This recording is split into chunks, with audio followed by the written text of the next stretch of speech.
everyone. Welcome back to another episode of Behind the Internet. And pretty exciting today because we are looking at a few changes to our Wisper Home app. The old app was awesome, and some of you might have noticed that it looks different now, and there's been some changes. And of course, my name is Jesse, by the way. I work field services at Wisper, and we're joined today by my friend Gabe from Calix. Hello, Gabe. How you doing today? Hey, Jesse. Nice to see you again, man. Thanks for having me back. Yeah, great to see you. And this episode may be short. It could be long, but I always know it's going to be good when you're around because. Oh, thanks, man. I appreciate it. No, you've got really good content, great presentation, and the information is excellent. And as always, anybody watching can comment, ask questions, and we will get those, and we will try to answer them at the end. And if we can't, we'll answer them in the comments for you. So, like I said earlier, we're going to talk about the Wisper Home app because it's got a facelift, and there's been some changes, and there's been some really cool changes that we're going to go over today. So what I'm going to do is hand it off to you, Gabe, and let's get started. Sounds good. Thanks, Jesse. I appreciate it. So yeah, as Jesse mentioned, we have a little bit of a facelift on the Wisper Home app, and very excited about some of the new features and functions. And we'll talk through those in just a moment today. I did just want to give a brief kind of, diatribe or public service announcement about the actual app updating. So this should just be an app update for the app that is installed on your mobile devices, whether it's Android or Apple. It should work the same way. If you have automatic app updates turned on your mobile device, it should just update automatically to this new look and feel. If you don't have automatic updates turned on, you may just need to bounce into the App Store and just refresh that app just to make sure that it updates to this new user interface. But if you have automatic updates turned on, it should just update to that new version of the app. All of your settings, all of your preferences, if you've set up profiles for your kids, for parental controls, things like that, all of that will transfer over into this new look and feel. So you won't need to do any of that, setup again, which is obviously nice since, there's a process that you kind of need to go through to set all of that up. So should just transfer everything over. And like I said, the only thing you may need to do is just bounce out to the App Store to update the app, depending on whether you're on Google Play or Apple iOS. Yeah, and that's a great point because I knew that there were changes happening, and I would check my app every once in a while, and it was still showing the old one. And then just talking to you before the show, I opened it up again, and boom, it's new. Just that start screen looks phenomenal. So, but my settings didn't say, but it probably logged me out because I haven't been in there for a while. But like you said, all I have to do is sign in, and then it'll sync up, and everything should be fine. But if anybody has any problems or questions about that, just call into Wisper support, and we can give you a hand with that. It should be pretty simple. So, all right, Gabe, what else do you got for us? Well, I guess without further ado, let's look at some of this stuff. So let me share my screen, and we will actually talk through some of this functionality. Okay. That looking okay, Jesse? Looks great. Okay, perfect. So the first thing that you will see is a very different home screen versus what you would have seen before. Definitely updated to kind of a new modern look and feel. We've really tried to be thoughtful about how to get to specific features and functions of the app. So let me kind of talk through some of the new features and some of the new functionality, as well as just where to find some of these specific things that you may have found in different places in the app previously. So right up at the top section, you see that button that's labeled My Network. So let's click on that. When I click on My Network, I'm going to see a couple of networks. I see the primary network that I have set up in my home. That's that CXNK number right up at the top. And then I have a guest network set up in my house as well. If I wanted to create a new guest network, I could actually just bounce back here, hit that little plus button, and click on the network, add a network, and I could go through and do that process that way if I wanted to create another guest network. But here I see the networks that I have, and let me click on my primary network. So if I wanted to run a speed test, this is where I would go to actually do that. That information or that functionality now lives under the network section. So if I want to run a speed test, I can bounce in here. I can always see what speed I'm getting. And as a reminder, this is a speed test to your actual speed that's coming into your home. It's not a speed test to the device that I'm running this speed test on. That can be very different. The speed to a specific device is going to be impacted by the device itself, by how far away it is from the access point. And there we go. I see my my notification pop up there that lets me know that the speed test is done. So this is actually testing the speed that you're getting from your Wisper internet service, which I think is an important distinction. Because like I said, there's a lot of other things that can impact speed to a device. The distance that it's away from the wireless access point. There's all kinds of things that can cause interference. I'm sure you guys see this all the time, Jesse, with, Wi-Fi gets complicated quickly, and, Right. it's fish tanks and, microwave ovens and baby monitors and all of these things that can potentially cause problems. And you're right. And you've got your specific devices too. You've got a tablet or you got a TV. You can do speed tests on a lot of things, and there are wireless devices in those things. Some are better than others. And then you're also relying maybe on a third-party speed test. I use all these though, by the way. You go to Google's just for a quick speed test there, or you go to Oogla or whatever it is. You're still relying on a third party that you're going through your device, then to your router, hopefully all that. What this does, and like you just explained, you're doing a speed test from your router through our equipment tower, boom, right there. So you're not. So it's getting it more accurate. Might not be the best all the time, but it's more accurate than doing those other things. So this is awesome. Yep. And then the other thing we can see here is we just get this nice list of all of the connected devices. And one of the other things that you see here is on the right-hand side of the screen, you see that visual of whether it's connected wirelessly or whether it's plugged in directly to the router with that little Ethernet plug, like on my Lutron smart lights as an example. I would imagine most things nowadays are connected wirelessly. Smart devices and things like that tend to be really some of the last things that are plugged in.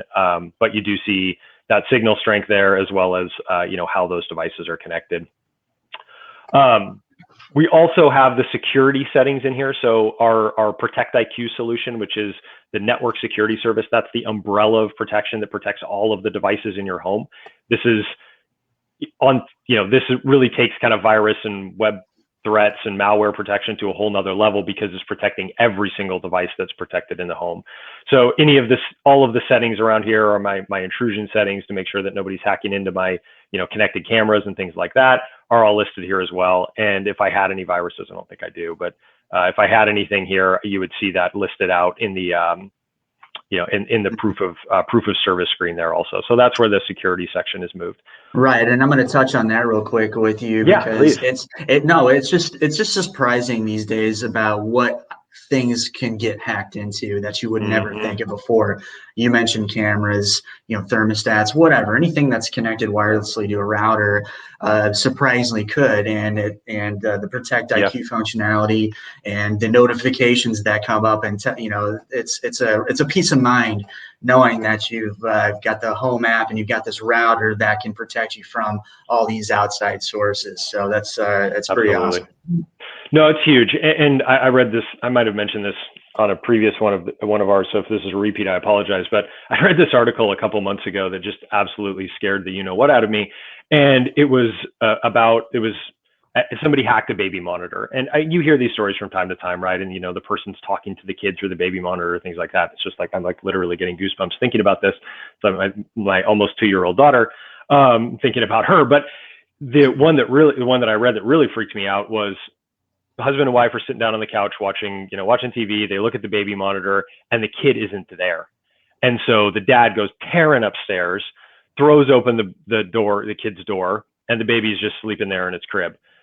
And he goes over to the baby monitor and kind of peers around and looks at it, and the LED light starts to change on the monitor. And he realizes that somebody has hacked into the baby monitor and basically put an image over it that looks like the child wasn't there. God only knows why people do these things, but it just scared me as a parent, and I'm sure it terrified those parents. But just stuff like that people will do, and having this level of protection kind of across all of those devices, because you can't install virus protection on a connected baby monitor. You just can't do that. There's no interface to do so. So having that umbrella of protection across all those devices is certainly, I think, really, really helpful. Yeah, I don't know why people do it either. It's just straight evil, and it's another reason why this app is good, and it's another reason why I try not to read so much anymore. It's, but Yeah, no kidding, right? but anyways, it's good to know that the app and the level of protections out there to keep Yeah, things like that from happening. So thank you yeah, very much for absolutely. that. And then the last one I'll touch on here is the network priority. This, I think, is really helpful for folks who are interested in prioritizing applications or devices on in their home network. So I have a priority. I work remotely, as you can probably tell, and I want to make sure that my work laptop has dedicated traffic, during, well, all of the time, really. My son's downstairs learning right now. I can hear him on his Zoom call for school, and I want to make sure that I have prioritized traffic. So what you can do here is you can actually prioritize a device. So in this case, I've prioritized my work laptop, or you can actually prioritize specific application traffic as well. So if it's, now the evening time and I want to make sure that, my wife and I are sitting down on the couch to watch a show, and I want to make sure that my streaming activity is prioritized, I can go in here and make sure that video and music is prioritized. Or maybe I'm a big gamer and I want to make sure that my gaming traffic is prioritized. So some cool functionality there as well, that allows you to prioritize that traffic across your network, whether it be for applications or specific devices. And that all lives here in this network section now as well of the app. Right, and I'll touch a little bit on that one as well. I remember early on that might not have been, a function of the Wisper Home app, and just through customer suggestion or any suggestion, this was able to be added in there, and it's really important and needful, I guess, if I'm looking for words. But what I'm getting at is that if anybody out there has any questions or thinking like, I wondered if it can do this, or boy, it'd sure be useful if the home app could do this or the router can do that. Make suggestions, and a lot of most, every time we'll see it, Calix will see it, and they'll say, "Hey, that is a good idea," and they'll throw that in there. We might even be touching on something else later on that came up with that as well. So, all right, go ahead. Yeah, and speaking of suggestions, because this is a perfect lead into this thing I wanted to mention as well, one of the other suggestions we've had from folks who have been using the app is, hey, it would be really helpful to have some help directly in the app. So as part of this new UI refresh, we've actually added that in as well. So you see that little I button, that little info button directly next to the My Priorities. If you want to get some more information about what My Priorities is and how it works, you can actually click on that and it will give you kind of a detailed write-up in this case of how to actually do it, what it's doing, those sorts of things. And you'll see that little icon in a lot of places around the app as you're clicking around. And if you just click on that, you'll see this. Let me go back here and I'll show you in the people section. I think there's one there as well. Actually, maybe there's not. Oh, here it is in their ad. Click on that little info button. It'll give you some information about adding people, adding networks, adding things, so on and so forth. So we'll continue to add that functionality into the app as we go through. Just, you'll see more of that come in. But what I like about it is it's fairly unobtrusive. It's not like super in your face, but when you need the help is there and you can just click on that little button and get the information that you need. Excellent. Excellent. So another one I wanted to touch on really quick that's a new feature, and Jesse and I were chatting about this before we jumped on, and I think it's kind of a silly one, but actually one that is potentially very, very beneficial for people. So if we click on equipment and we click on the router, we actually have the ability now to change the brightness of the LED or actually turn the LED completely off on the GigaSpire itself. Now the GigaSpire is that wireless access point. That's that router that's sitting in your home. And if it's in your kitchen or in your living room or something like that, it's probably not going to be that big of a problem. Well, if it's in your bedroom, you may want to turn the LED down considerably on that, so it's not keeping you up at night. So you can actually jump in here. You can just turn it off completely. Or if you do just want to turn it down, you have this little slider where you can either make it, by default, it'll be on to 100%. But if you wanted to slide it down and just make it not so bright, you could do that as well. So like I said, sort of a little thing. I realize it seems maybe kind of silly, but depending on where that router's out in your home, it's definitely nice to be able to turn that LED light down. Yeah. Also, too, when we were mentioning, people care about the way things look in Teams or Zoom or Skype calls or whatever, and they might have something in the background, and a lot of these things are illuminated, and maybe it's too bright, maybe they want it turned off, or and then like you said, the sleeping at night. I have family members that will put pieces of tape on all of the little LED lights that everything puts out, especially at night, because they cannot have one blip of light or they cannot sleep. So though it may be silly, it happens all the time, and I've come across that kind of thing for years. Also, too, you've got the crowd that wants to conserve energy any way they possibly can, right? With just one less light on in the house that you can turn off, that's not on 24/7, you can save money over time too. So, and great point. I didn't think about the green part of this, Jesse. That's a great call, man. I love it. Right, eco-friendly is is all of this stuff. So you can turn that off, you can dim it, and or you can go with the full brightness. And I think tongue in cheek earlier before we started, I was like, well, can you change the color? Maybe make it flash different colors, because all these gaming devices and the keyboards and and their gaming rigs, they're always just lights are on and off and all that kind of stuff. So I think that's the best function of this so far today. So cool. Well, I did want to touch on just a couple of other things here. From the main screen, you do see a little bit of a different setup versus what you had previously. So People has replaced the profiles that existed previously, and as I mentioned, those will just be transferred over if you've set up. I always feel weird saying a person profile or a people profile. I haven't quite figured out the right nomenclature for that yet. But regardless, that profile will transfer over into the people section that exists now. And then we do have some new functionality around places. So you do have the ability to organize devices now that are around your home based on their physical location. So, as an example, I've just set up a couple, I've got a smart plug and an Echo device plugged in my front room. So I've got those organized, and, it can certainly be helpful for troubleshooting those sorts of things.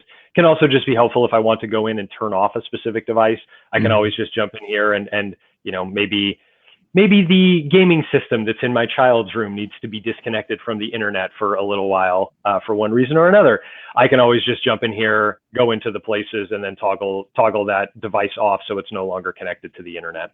So just a different way to organize those devices. And as we all get more and more devices in our home, and they frankly become, just like I said, just proliferate, around our home, being able to organize them by the physical location, I think, is really helpful.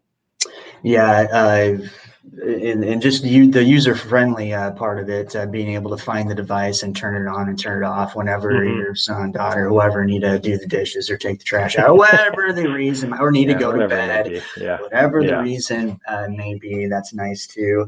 The person you're talking to, maybe user profile you could use, the cool part about that is how easy it is to get in there and turn those off. Exactly. Yep. And so speaking of people, that's a perfect lead into what I wanted to talk about here. So one of the other new pieces of functionality that we've added into the people profiles is so there's a ton of functionality in here to restrict specific applications. I know we've talked about that in the past, and all of that functionality still exists. One new piece of functionality that we've added in is age-based restrictions. So previously we had the ability to get in here and get very customized with the things that you think would be appropriate or inappropriate for your child based on their age range, right? So, you can go in here, you can toggle all this stuff on or off.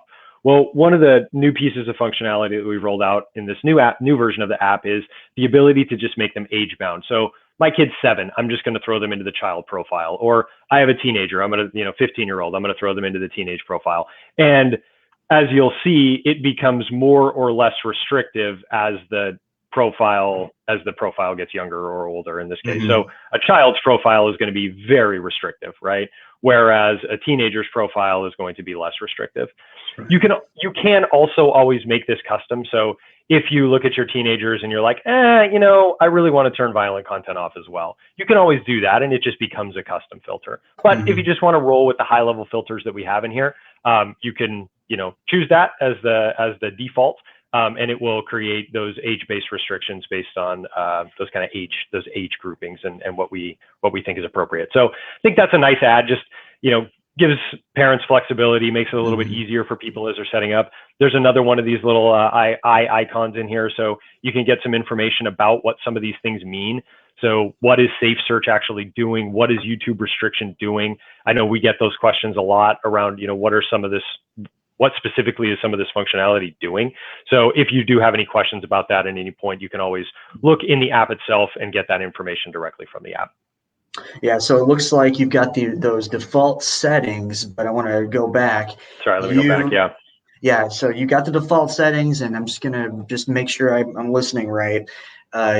You can go to the child, and you can go to the whatever the teenage, and then just turn things on and off as you please as they go. So you're able to hit one of those grayed out boxes and turn it on if you'd like to, or to unrestrict that. Is that how that? Okay, very good. Exactly. Yeah. Or, I don't know. I can't think of it necessarily. Maybe under your child's profile where things are a little bit too restrictive, and you're like, oh man, they need online audio and video for school, but I want to restrict everything else, right?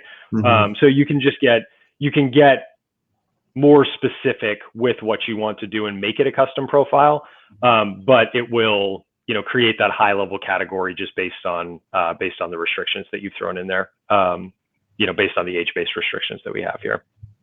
Yeah, that makes sense, and I think that makes it easy. Like, I'm just, okay, it's a child, so you hit that, and then you can go in there and take things off and take things, or put things on, take it back off again as you choose. Kind of like ordering a sandwich from somewhere, it's got all the stuff on there already, and like, I don't want tomatoes. You go in there and hit that one thing instead of having to customize the whole thing all by yourself. So exactly. No, very good. I'm hungry. No, I want a sandwich. All right. All right. I think those are the big things I really wanted to hit on. I guess the last piece was things, which, is the kind of the bottom section. This is similar to what you would see. I will say there is some additional information in here. So if you wanted to click on one of these devices, you can get some usage information. You can also get to the network priority. You can disconnect it from the internet. There's a lot of cool functionality in here as well. And even if you click on this additional details, you'll get some, like, if you really want to get nerdy with this stuff and, understand what channel is this connected to, what band is it connected to, how efficient is the Wi-Fi signal for this specific device. You can actually get some additional details here as well. And this is also where you would go to categorize the device. So this is my son's Chromebook as an example. I've got it categorized as a computer, but if I wanted to categorize it as a, tablet or, something like that, I could always change that. And now that device is now categorized slightly differently. And as I'm looking at devices and they're, troubleshooting things or, how things are organized in my home network, it just becomes a lot easier when those things are labeled correctly. It just makes it a lot easier for sure. Yeah, the Home app, it really, and as I'm watching this, it's really easy for a broad range of people who, hey, I'm glad it's there. I'm glad I can do all this stuff, but I don't want to mess with it too much, all the way to your super micromanagers and of like. So that's why I think it's cool. And another reason why I think it's cool is because it's always getting better, and it's always getting updates, and a lot of those come from customer feedback. So absolutely. And from that, if any questions come up while you're watching or afterwards, this will always be there, and you can comment all the time, and we'll always get back to you. And as always, if you have any questions about it, the Wisper Home app, call our support. We'd love to walk you through some things and get you straight away. Another good episode, Gabe. I really always appreciate you coming here. It's thank you very much, man. Appreciate the time. Yep, you got it. We are on Facebook, obviously. We on the YouTube channel. Subscribe and like, ask questions. we love answering those questions and troubleshooting things with you guys. So that's all I can think of today. We'll be looking forward to the next update, our next session, Gabe. And yeah, more new fun stuff to come in the future, I have no doubt. So thank you. Thanks again for the opportunity, man. Really appreciate it, Jesse. Yeah, anytime. And we'll have another one of these most likely next month. So looking forward to seeing everybody again. See you later.